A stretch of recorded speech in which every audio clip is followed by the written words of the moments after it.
नमस्कार साथियों, आज के एक नई वीडियो में आप सभी का स्वागत है। आज हम लोग सेमेस्टर 5 हिस्ट्री DC1 का जो है कुछ महत्वपूर्ण प्रश्न देखने वाले हैं जो एग्ज़ाम में पूछे जाने के बहुत अधिक चांस हैं। तो चलिए बिना देर किए आज के इस वीडियो को स्टार्ट करते हैं।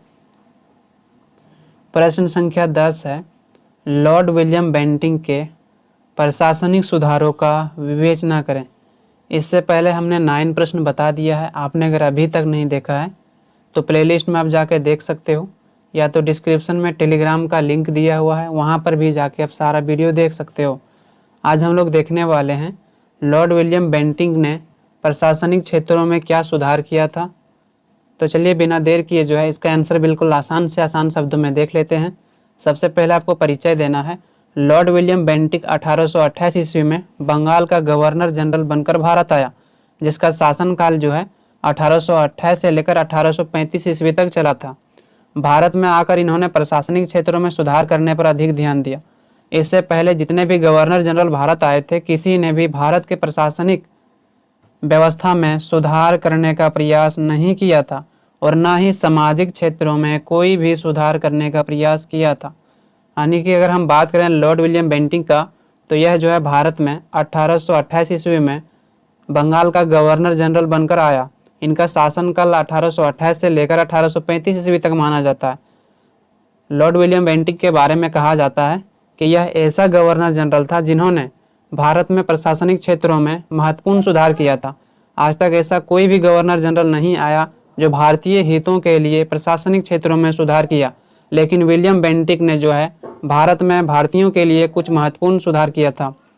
परंतु विलियम बेंटिंक ने भारत में आकर सामाजिक एवं प्रशासनिक दोनों क्षेत्रों में महत्वपूर्ण सुधार किया, जैसे कि सती प्रथा का अंत, बहुविवाह, बाल विवाह का अंत, वित्तीय व्यवस्था में सुधार, सरकारी सेवा तथा शिक्षा में भी सुधार किया। यानी कि अगर हम बात करें लॉर्ड विलियम बेंटिंक का, तो इन्होंने जो है केवल प्रशासनिक क्षेत्रों में सुधार नहीं किया बल्कि सामाजिक क्षेत्रों में भी सुधार किया। इस समय जो है सती प्रथा एक ऐसा प्रथा था, जब किसी पुरुष का मृत्यु हो जाता था तो उनके साथ उसकी पत्नी को भी जला दिया जाता था जिंदा। तो इस प्रकार से जो है लॉर्ड विलियम बेंटिंक ने 1829 ईस्वी में एक कानून बनाया राजा राम मोहन राय के साथ मिलकर, और इस प्रकार से सती प्रथा को वहां पर समाप्त कर दिया। 1833 ईस्वी में चार्टर अधिनियम के तहत लॉर्ड विलियम बेंटिंक भारत का पहले गवर्नर जनरल बना। अगर हम बात करें 1833 का जो चार्टर अधिनियम आया था, उसके तहत विलियम बेंटिंक को भारत का पहले गवर्नर जनरल के रूप में नियुक्त किया गया, यानी बना। आपका यहाँ पर सवाल होगा कि चार्टर क्या होता है। तो चार्टर जो है उसको हम अधिकार पत्र कहते हैं। तो 1833 ईस्वी में एक चार्टर पत्र आया, अधिकार पत्र आया, जिसके तहत जो है विलियम बेंटिंक को कहा गया कि बंगाल प्रेसिडेंसी, मद्रास प्रेसिडेंसी और जो मुंबई का प्रेसिडेंसी था ब्रिटिश का, उन तीनों का अधिकारी इसको नियुक्त किया गया, उच्च अधिकारी। अब तीनों क्षेत्रों पर, अब तीनों प्रेसिडेंसी पर पूरी तरह से नियंत्रण विलियम बेंटिंक को दे दिया गया। अब उन क्षेत्रों में यह जो है कानून को बना सकता था, और पहले जितने भी क्षेत्र था, जितने भी अंग्रेजों के प्रेसिडेंसी था, वहाँ पर जो है जो गवर्नर नियुक्त किया जाता था वही केवल कानून को बनाता था। लेकिन जब विलियम बेंटिंक को भारत का गवर्नर जनरल बनाया गया ब्रिटिश की ओर से, तो अब जो है बंगाल, मद्रास और मुंबई, इन तीनों प्रेसिडेंसी का अधिकार पूरी तरह से विलियम बेंटिंक के पास आ गया। अब इन तीनों क्षेत्रों में यह नियंत्रण रख सकता था, कानून बना सकता था। तो एक प्रकार से जो है 1833 के चार्टर के आधार पर इन्हें भारत के पहला गवर्नर जनरल नियुक्त किया गया। उसके बाद है विलियम बेंटिंक के बारे में यह कहा जाता है कि यह पहले ब्रिटिश गवर्नर थे जिन्होंने भारतीयों की दशा को सुधारने का प्रयास किया। विलियम बेंटिंक के बारे में कहा जाता है कि यह पहले गवर्नर जनरल था जिन्होंने भारत में भारतीयों की दशा को सुधारने का प्रयास किया। वह शांति नीति का समर्थक था। उनका विचार था कि भारतीय प्रजा के साथ नम्रतापूर्वक व्यवहार करके ही उनके हृदय में ब्रिटिश शासन के प्रति सम्मान की भावना जगा सकती है, और इस भावना का विकसित होने से ही भारत में ब्रिटिश साम्राज्य सुरक्षित तथा अस्थायी रह सकती है। विलियम बेंटिंक के बारे में कहा जाता है कि यह जो है एक उदारवादी व्यक्ति था, यानी शांति नीति का समर्थन था। इनका विचार था कि भारतीय प्रजा के साथ अगर हम नम्रतापूर्वक व्यवहार करेंगे तभी उनके हृदय में ब्रिटिश शासन के प्रति सम्मान को बढ़ा सकेंगे। अगर उनके प्रति हम अच्छा व्यवहार नहीं करेंगे तो हमारे प्रति जो है भारतीय लोग नफरत करेंगे, भारतीय लोग जो हमसे घृणा करेंगे। यही कारण है कि विलियम बेंटिंक का कहना था कि हम भारतीयों के साथ अगर अच्छा व्यवहार करेंगे तभी यहाँ पर हमारा साम्राज्य सुरक्षित रहेगा। अगर हम भारतीयों के साथ अच्छा व्यवहार नहीं करेंगे तो भारत में ब्रिटिश शासन व्यवस्था समाप्त हो सकती है। उसके बाद नेक्स्ट पॉइंट बनाना है लॉर्ड विलियम बेंटिक के प्रशासनिक सुधार। विलियम बेंटिक ने प्रशासनिक क्षेत्रों में कई महत्वपूर्ण सुधार किया जो निम्न बिंदुओं द्वारा समझा जा सकता है। पहला जो पॉइंट बनाना है वो है प्रशासनिक क्षेत्रों में भारतीयों की नियुक्ति। लॉर्ड कॉर्नवालिस ने ऊंचे पदों की नौकरियों में भारतीयों की नियुक्ति को पूरी तरह से रोक दिया था। ऊंचे पदों में केवल अंग्रेज अधिकारियों को ही नियुक्त की जाती थी। अगर बात करें जब लॉर्ड कॉर्नवालिस भारत का गवर्नर जनरल था उस समय भारतीयों को ऊंचे पदों में नियुक्ति करने से रोक दिया गया। ऊंचे पदों में केवल ब्रिटिश अधिकारियों को ही नियुक्त किया जाता था। लेकिन विलियम बेंटिक ने इस भेदभाव की नीति को हटाना चाहता था, इसलिए अब उसने भारतीयों को भी उनकी योग्यता के आधार पर प्रशासनिक सेवा में भर्ती करना आरंभ कर दिया। विलियम बेंटिक जब भारत में गवर्नर जनरल बनकर आया तो इन्होंने देखा कि भारतीयों को ऊंचे पदों में नियुक्ति नहीं दी जा रही है, तो इन्होंने इस प्रकार से सुधार किया कि अब जो है ऊंचे पदों में भी योग्यता के अनुसार भारतीयों को नियुक्त किया जाएगा। उसने 1831 ईस्वी में एक अधिनियम पारित किया जिसके अनुसार सदर अमीन के उच्च पदों पर भारतीयों की नियुक्ति की जाने लगी। इससे दो लाभ हुआ। पहला लाभ हुआ कि अंग्रेज अधिकारियों की अपेक्षा भारतीयों को कम वेतन देना पड़ता था। यानी कि इसमें यह कहा गया है कि जब विलियम बेंटिक भारत में गवर्नर जनरल बनकर आया तो इन्होंने ऊंचे पदों में योग्यता के अनुसार भारतीयों को भी नियुक्त किया जाने लगा। 1831 ईस्वी में एक अधिनियम पारित किया गया जिसके अनुसार सदर और अमीन के उच्च पदों पर भारतीयों को भी नियुक्ति किया जाने लगा। इससे जो है इनको दो लाभ हुआ। पहला लाभ यह हुआ कि अंग्रेज अधिकारियों की तुलना में भारतीय अधिकारियों को कम वेतन देना पड़ता था। इससे जो है उनकी आर्थिक व्यवस्था मजबूत हुई। दूसरा इसका लाभ हुआ कि अंग्रेजों के प्रति जो भारतीय लोग घृणा की नज़र से देखते थे वह अब जो है थोड़ा सा घृणा कम हुआ। वही यहाँ पर कहा गया है कि भारतीयों को जो है कम वेतन देना होता था, इससे आय में जो है उन लोगों को बचत हुआ। दूसरा लाभ भारतीयों को उनके योग्यता के अनुसार उच्च पदों में नियुक्त करने से ब्रिटिश शासन के प्रति आदर का भाव उत्पन्न हुआ। नेक्स्ट पॉइंट आपको बनाना है वो है लगान व्यवस्था में सुधार। कंपनी में भू राजस्व के वसूली के लिए सभी क्षेत्रों में अलग अलग लगान व्यवस्था लागू की थी। यानी कंपनी ने भू राजस्व को बढ़ाने के लिए अलग अलग क्षेत्रों में अलग अलग प्रणाली द्वारा भू राजस्व को इकट्ठा करता था, कलेक्ट करता था। लॉर्ड कॉर्नवालिस ने लगान वसूलने के लिए आगरा में जो है 5 वर्षीय लगान व्यवस्था स्थापित किया। यानी कि 5 वर्षों में जो है एक ही बार आपसे पूरा लगान ले लिया जाएगा।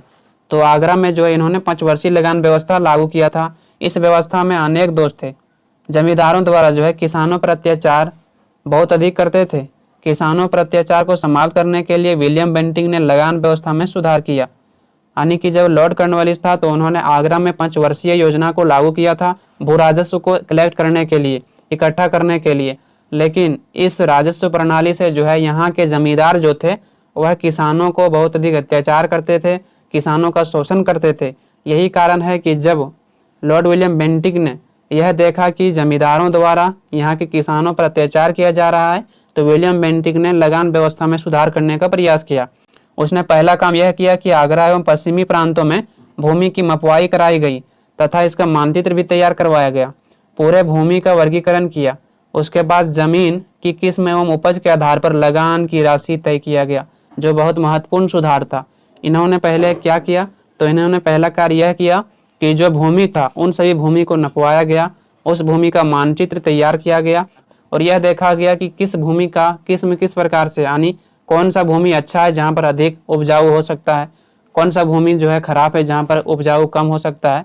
तो जहाँ पर अधिक उपजाऊ हो सकता है तो उस अनुसार वहाँ पर कर लगा दिया गया और जहाँ पर कम उपजाऊ हो सकता था वहाँ पर कम टैक्स लगाया गया। लगान की वसूली के लिए बोर्ड ऑफ रेवेन्यू को स्थापित किया गया। इस प्रकार से लगान को वसूलने की सारी जिम्मेदारी जो है रेवेन्यू बोर्ड को सौंप दिया गया।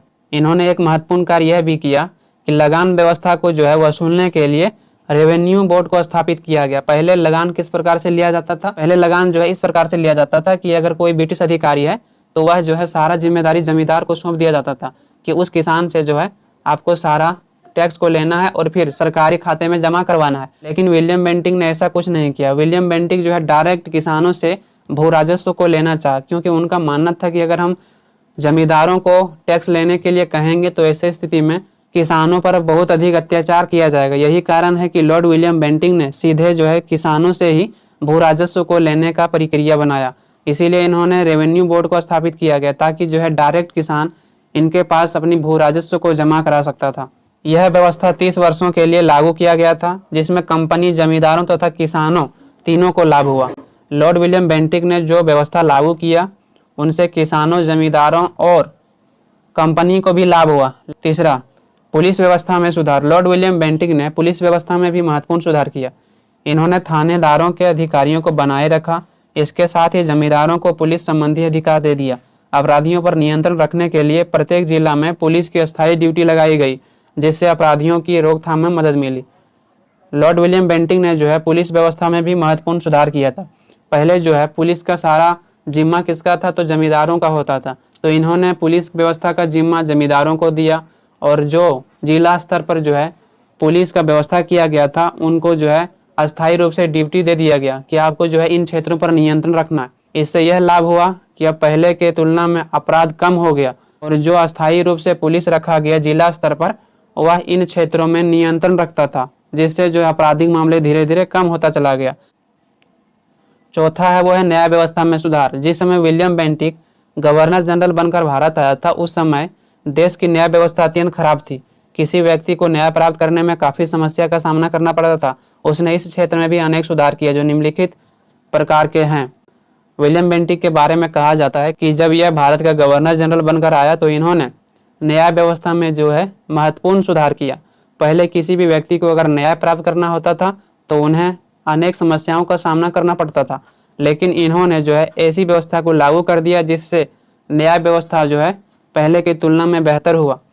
तो इन्होंने क्या सुधार किया हम उसको कुछ बिंदुओं द्वारा समझ सकते हैं। पहला, विलियम बेंटिक ने प्रांतीय दौरा व अपील के न्यायालयों को समाप्त कर दिया। जो प्रांतीय स्तर पर जो है न्यायालय था उनको अब इन्होंने समाप्त कर दिया। दूसरा है कि इन्होंने आगरा में दीवानी तथा फौजदारी अपील के लिए एक उच्च न्यायालय स्थापित किया। इन्होंने दूसरा सुधार यह किया कि आगरा में दीवानी मतलब सिविल और फौजदारी मतलब क्रिमिनल, तो ये जो है दो न्यायालय को स्थापित किया गया। तीसरा था इलाहाबाद में सदर दीवानी तथा सदर निजामत उच्च अदालतों की स्थापना की। इलाहाबाद में जो है इन्होंने सदर दीवानी तथा सदर निजामत उच्च अदालतों की स्थापना किया था। सदर दीवानी में जो है सभी संपत्ति से संबंधित विवादों को सुलझाया जाता था, जबकि सदर निजामत उच्च न्यायालयों में जितने भी आपराधिक मामले होते थे उनको वहां पर सुनवाई की जाती थी।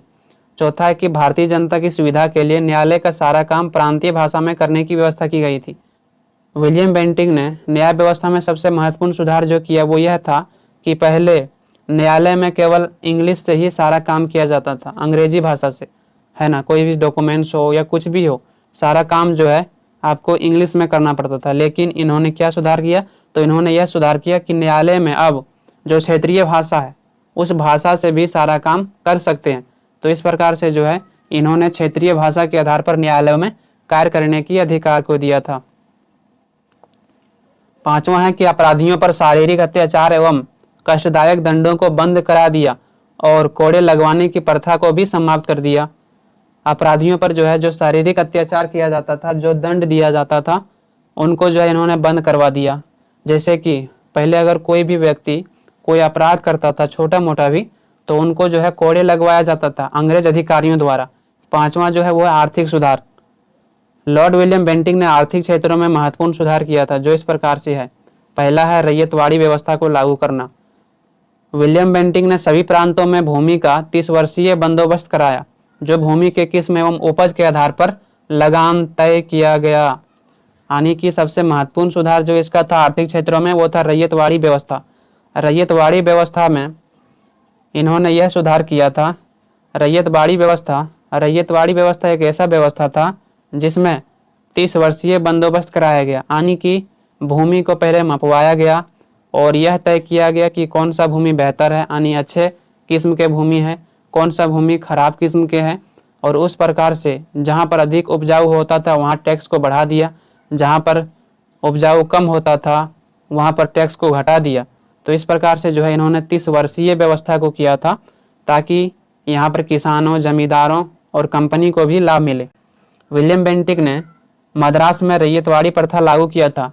इस रैयतवाड़ी व्यवस्था के अनुसार किसान सीधे ही सरकारी खजाने में लगान जमा करा सकता था, जो बहुत ही महत्वपूर्ण सुधार इसका था। यानी कि विलियम बेंटिक ने मद्रास में रैयतवाड़ी व्यवस्था को लागू किया था। रैयतवाड़ी व्यवस्था के अंतर्गत किसान जो है अब सीधे कंपनी को जो है भू राजस्व को जमा करा सकता था। पहले क्या होता था, पहले किसानों को जो है अपनी भू राजस्व जमींदारों को देना पड़ता था। उसके बाद जमींदार कंपनी को जो है इस राजस्व को देता था। लेकिन अब विलियम बेंटिक ने यह व्यवस्था किया कि अब किसान जो है डायरेक्ट कंपनी के खजानों में अपने राजस्व को जमा करा सकता है ना। तो बहुत बड़ी ये सुधार था।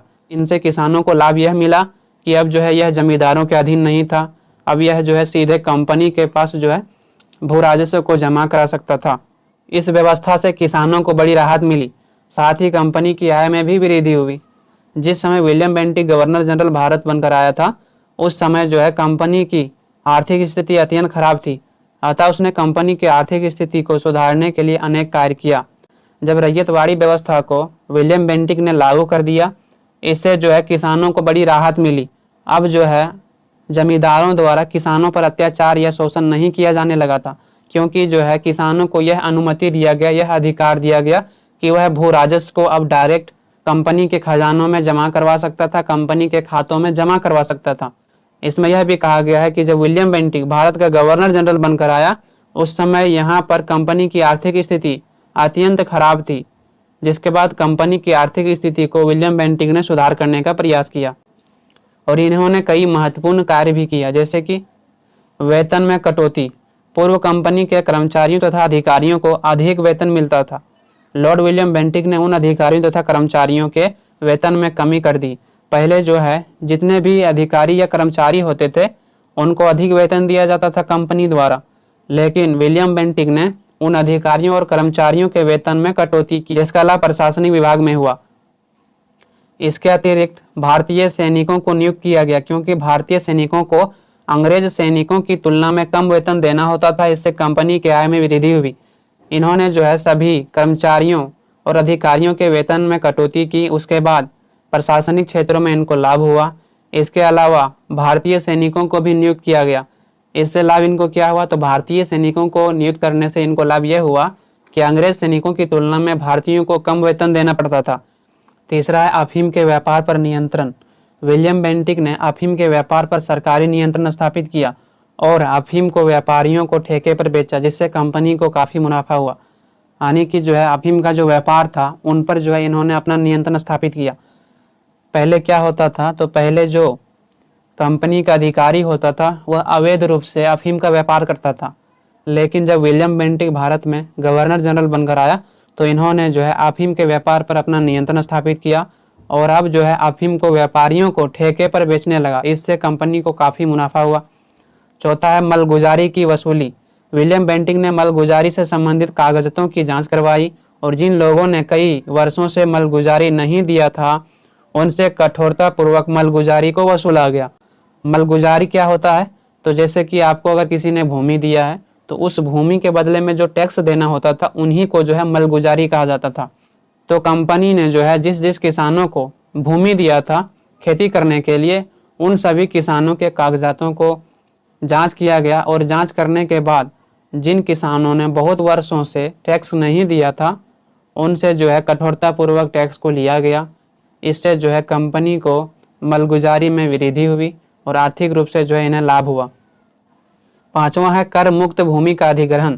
भारतीय शासकों एवं नवाबों ने बहुत अधिक मात्रा में कर मुक्त भूमि दान में दिया था, जैसे कि मंदिरों, मस्जिदों एवं अन्य धार्मिक संस्थानों को निर्मित करने के लिए शासकों एवं नवाबों द्वारा धार्मिक स्थल भूमि पर लगान नहीं लिया जाता था, परंतु लॉर्ड विलियम बेंटिक ने सभी कर मुक्त भूमि को वापस लेकर उस पर लगान लगा दिया गया। यानी कि पांचवा जो इन्होंने आर्थिक क्षेत्रों में सुधार किया था वो ये था, जितने भी कर मुक्त भूमि था। पहले क्या होता था कि भारतीय शासक और जो नवाब था या जो राजा होता था, वह धार्मिक स्थल के लिए भूमि को दान देता था और उस भूमि से टैक्स नहीं लिया जाता था। तो ऐसे में बहुत अधिक मात्रा में ऐसा भूमि था जहाँ पर कोई भी टैक्स नहीं लिया जाता था। वह धार्मिक स्थल के आधार पर वह भूमि को दान में दिया था, लेकिन लॉर्ड विलियम बेंटिक ने उन सभी भूमि को वापस ले लिया और यहाँ पर जो है टैक्स लगा दिया गया। उसके बाद छठा है वो है सामाजिक सुधार। विलियम बेंटिक की तरह किसी और गवर्नर जनरल ने सामाजिक समस्याओं को इतने बेहतर ढंग से सुलझाने का प्रयास नहीं किया। इन्होंने सामाजिक क्षेत्रों में भी महत्वपूर्ण सुधार किया, जो इस प्रकार से है। विलियम बेंटिक के बारे में कहा जाता है कि इन्होंने सामाजिक क्षेत्रों में महत्वपूर्ण सुधार किया। जैसे कि पहला जो इसका महत्वपूर्ण सुधार था वो था सती प्रथा का अंत करना। सती प्रथा हिंदुओं में काफ़ी प्रचलित प्रथा था, जिसमें पति की मृत्यु होने के बाद उनकी पत्नी को जिंदा जला दिया जाता था। विलियम बेंटिक ने राजा राम मोहन राय के साथ मिलकर 1829 ईस्वी में सती प्रथा को गैर कानूनी घोषित कर दिया गया। साथ ही ऐसे करने वालों को दंडित करने की भी घोषणा की गई। सामाजिक सुधार इसने क्या किया था, तो इसका जो महत्वपूर्ण सामाजिक सुधार था वो ये था सती प्रथा का अंत करना। सती प्रथा जो है पहले हिंदुओं में काफी प्रचलित प्रथा था, यानी राजपूतों में मुख्य रूप से, जिसमें पति की मृत्यु हो जाने के बाद उनकी जो पत्नी होती थी उनको जिंदा जो है उसके पति के चिता में जला दिया जाता था। तो यह जो है एक प्रकार से गैर कानूनी था। तो ये बहुत बड़ी सामाजिक समस्या थी उस समय भारत में। किसी भी पुरुष का अगर मृत्यु हो जाता था तो उनकी जो पत्नी होती थी उनको भी जिंदा जलना पड़ता था। तो विलियम बेंटिक ने राजा राम मोहन राय के साथ मिलकर और 1829 ईस्वी में सती प्रथा को गैर कानूनी घोषित कर दिया गया। राजा राम मोहन राय कौन थे, तो यह जो है समाज सुधारक थे। कभी हम इसके बारे में भी डिटेल्स में वीडियो लाएंगे। यह जो है सती प्रथा का शिकार हो चुके थे, जिसके कारण इन्होंने सोचा कि सती प्रथा को जो है समाप्त करना चाहिए। और इस प्रकार से राजा राम मोहन राय और विलियम बेंटिक के प्रयास से 1829 ईस्वी में सती प्रथा को समाप्त कर दिया गया और इन्हें जो है गैर कानूनी घोषित कर दिया गया। अगर ऐसा कोई भी करता है तो उनको जो है सजा दिया जाएगा, उनको दंडित किया जाएगा। उसके बाद है छुआछूत पर प्रतिबंध। 1832 ईस्वी में विलियम बेंटिक ने एक नया कानून बनाकर भारत में प्राचीनतम काल से चलते आ रहे छुआछूत को भी समाप्त करने का प्रयास किया। यानी कि छुआछूत भी भारत में उस समय बहुत था, लेकिन 1832 ईस्वी में विलियम बेंटिक ने कहा कि छुआछूत को पूरी तरह से समाप्त होनी चाहिए। उसके बाद तीसरा है नर बलि का अंत। उस समय कुछ लोगों में यह प्रथा थी कि जो लोग मन्नत मांगते थे अगर वह पूरा हो जाता था तो देवी देवताओं में नर बलि दिया जाता था। इन्होंने नर बलि को भी प्रतिबंधित कर दिया। उस समय जो है समाज में ऐसी ऐसी प्रथाएं थी जो गैर कानूनी थी, फिर भी समाज में लोग उनको मानते थे। उस समय नर बलि भी दिया जाता था। ऐसा माना जाता है कि जब कोई व्यक्ति कहीं पर मन्नत मांगता था, अगर उनके मन्नतें पूरी हो जाती थी तो वहां पर नर बलि दिया जाता था। समझ रहे हो ना, कितनी गैर कानूनी बातें थी ये।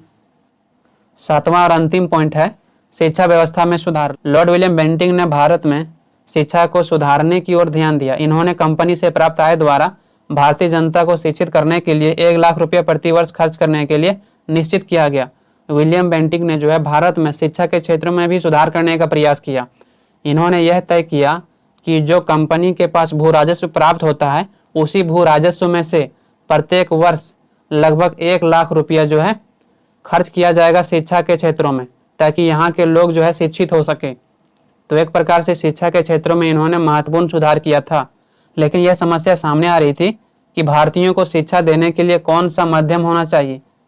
लॉर्ड मैकाले अंग्रेजी भाषा के समर्थक थे, जिन्होंने भारत में अंग्रेजी भाषा में शिक्षा को लागू करने की बात कही।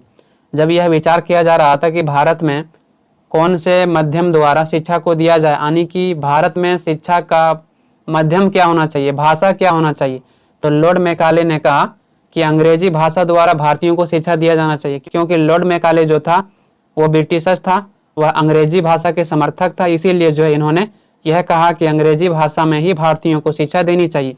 लेकिन कुछ लोगों ने अंग्रेजी, संस्कृत या बंगला तीनों भाषा में शिक्षा देने के पक्ष में था। लेकिन कुछ लोगों का मानना था यहाँ का जो लोकल लैंग्वेज है, जैसे बंगला हो गया, हिंदी हो गया, जैसे कि संस्कृत हो गया, तो इन सभी भाषाओं में जो है शिक्षा देना चाहिए। इसके लिए जो है विलियम बेंटिक ने एक कमेटी गठन किया। किस लिए किया? ताकि यह निश्चित किया जाए, यह तय किया जाए कि भारत में शिक्षा का माध्यम क्या हो, जिसका अध्यक्ष जो है लॉर्ड मैकाले को चुना गया। इन्होंने अंग्रेजी शिक्षा के कई लाभ बताया। अतः 1835 ईस्वी में लॉर्ड मैकाले ने अंग्रेजी में शिक्षा देने का प्रस्ताव पारित किया। जब विलियम बेंटिक द्वारा एक कमेटी गठित किया गया यह तय करने के लिए कि भारत में शिक्षा का आधार क्या होना चाहिए, शिक्षा का माध्यम क्या होना चाहिए, तो यहाँ पर जो है इस कमेटी का अध्यक्ष जो है लॉर्ड मैकाले को चुना गया। लॉर्ड मैकाले ने अंग्रेजी का बहुत अधिक लाभ बताया, जिसके बाद भारत में अंग्रेजी भाषा के द्वारा शिक्षा व्यवस्था को लागू करने की बात कही गई। और लॉर्ड मैकाले के अनुसार 1835 ईस्वी में भारत में अंग्रेजी भाषा में शिक्षा देने का प्रस्ताव पारित हुआ। तो इस प्रकार से यहाँ पर समाप्त होता है साथियों। आई होप आप सभी को समझ में आया होगा। आपको अगर इस वीडियो से थोड़ी सी भी सहायता मिली हो तो कृपया करके एक लाइक और सब्सक्राइब करना ना भूलें। साथियों, एक वीडियो को बनाने में काफ़ी मेहनत लगता है, काफ़ी रिसर्च करना पड़ता है, तब जाके एक बेहतर आंसर को लिख पाता हूँ।